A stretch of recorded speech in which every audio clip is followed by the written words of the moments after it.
Today I just want to give you a quick update on natural gas as promised. Also in my last video I've said that when we get an entry condition I will give you guys a quick update. So I'm just keeping my promise here now. So in my last video I've said that the market has broken above this resistance level, and if it stays above the resistance level, it's more likely the market is going to move upwards. What to expect next? Now let's grab our Fibonacci tool and see what the market is going to do next here on 4-hour chart. Like I always calculate the positions on Fibonacci here.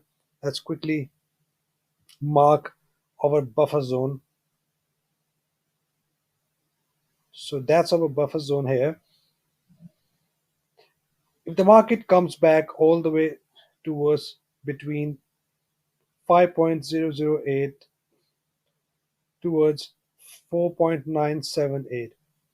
So if the market comes back in this zone and retest this level once or maybe twice between these levels and not breaking below this level, then there is a strong sign that the market is gonna go up all the way towards 5.125 and 5.141. So just keep an eye on this pattern.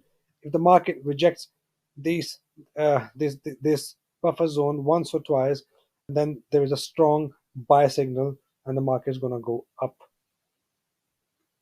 towards the point I have already mentioned. So just take a look, and if the market broke below this box here, or possibly we need to see the market broke below this resistance level to see the bearish move, but right now there is a strong bullish momentum, and if we have a rejection between this zone, then you'll see the market to move upwards. I hope you got some value out of all the trades which we have taken here in the past, and if you're still not subscribed to my channel, make sure you do it right now because you don't want to miss any update. As you can see, keeping you guys updated every single day with natural gas. So if you want to join my Telegram channel, the link is down below where I send daily trade ideas. I hope you trade green the rest of the week, and I'll see you guys in the next video. Take care.